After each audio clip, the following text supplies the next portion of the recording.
And that kind of goes into the next one, the what advice you have for students. And so do you have any other advice that may be beneficial, maybe the first time or returning, whatever population you want to focus on, or just general student population? You know, it's Pride Month. And so, you know, I'd like to focus just on that community that I have family members and I myself identify a part of. And it cuts across all of our populations of students.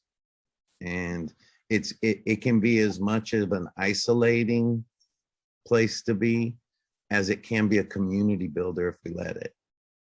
And so I would urge students to build the communities they want because they can, and to use, you know, all the good things that social media can give us and the connections we can reach out and form real easily, to use those. Because we can build exactly the networks of help that we need. It's not a matter of the resources exist or not. It's a matter of can we find them, and you know, can we, and institutionally, as in my role now as an instructor, is can I be someone that helps champion those and make sure that the students see those signposts. But as a student, I would say demand them if you don't see the signposts, because that's your right as a student. Every student, not just our LGBTQA community, but also every community within our campus, because we are ultimately one community. And we have the opportunity to be that if we work together. Yeah. Yes. And then the next thing is, do you have any advice specific to students in your major? So pursuing photography or pursuing art?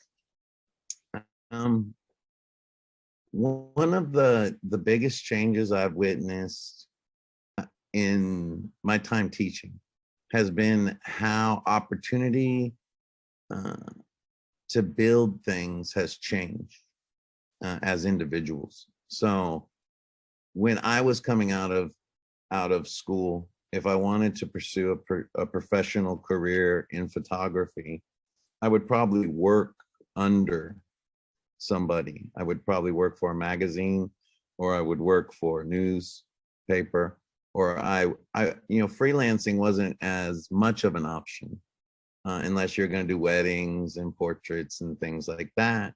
And then getting into that market was more difficult because there was high costs to start up. That's all changed, and we can really build careers. It takes a lot of work. It's not easy to do, but in my area, we can build careers through our hard work and reputations and social media, and keep costs much lower than in the past for marketing and advertising and such things as that. So opportunities change. And not only that, but what constitutes a photographer has changed. So don't give up because things rapidly shift in art, and particularly in photography.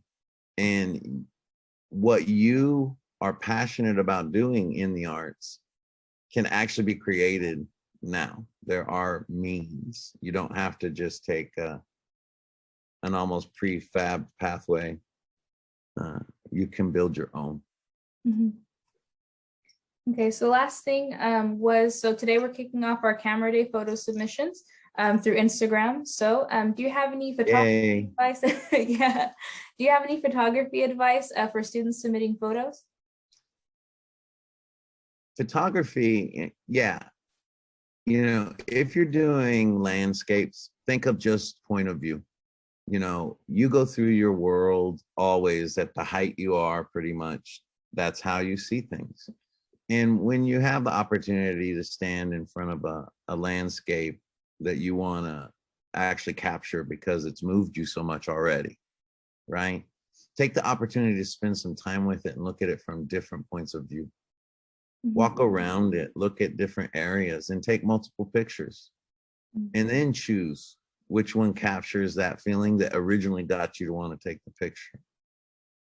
Because that'll be the one that's kind of reflecting your inner state the most.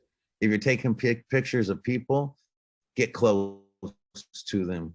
Get close enough in them for them to know you're there and interact with them while you take the picture, because then you're capturing more than an image of that person, you're capturing a moment with them. Mm-hmm. And that those two things automatically make better pictures. Yeah. And then I said the last thing, but the last thing, did you have any fun like camera facts? Maybe just a couple to share? Yeah, the most expensive lens you could get for a camera is actually a lens that was owned by the filmmaker Stanley Kubrick for making the movie Barry Lyndon, which probably nobody's heard of, but it's made in the 70s and won Oscars because it was so awesome. but that lens, actually, if you want to buy it, it was produced by NASA for Stanley Kubrick because he wanted to shoot a movie by candlelight only. And so it was a really extraordinary lens that NASA also used to try to photograph the dark side of the moon, which is kind of cool too. Yeah. And you can purchase that lens if you want to own that one-of-a-kind lens. It's 23 and a little change million. Oh, wow. So that's the most expensive lens currently in existence, to my knowledge anyway. Mm-hmm. And then interesting camera fact is the first cameras that were made for mass production, the Kodak number 1, 1882, right? It put photography basically in the hands of everybody. It made it inexpensive enough for most people, and it made it easy enough because you didn't even have to put film in it. It was preloaded with film. So all you had to do is snap your pictures and then put that camera into a bag, mail it back to Kodak. They then printed all your pictures, reloaded your camera, mailed it back to you. Mm-hmm. So the whole idea of the disposable camera was born actually really early in photography and practiced, before it was used later. Now, you might go to a wedding and people put little cameras on the tables. Mm-hmm. So you can pick it up and just take pictures. Mm-hmm. Okay, well, thank you so much for doing this interview. I love your class. Guys. Yeah, I loved your class and I love you, and I can't encourage anyone enough, Paulette. Yeah, to take your course. And so, yeah, thank you so much. And thank you, Michelle, as well, for interpreting. And have a happy camera day. I will. Thank you.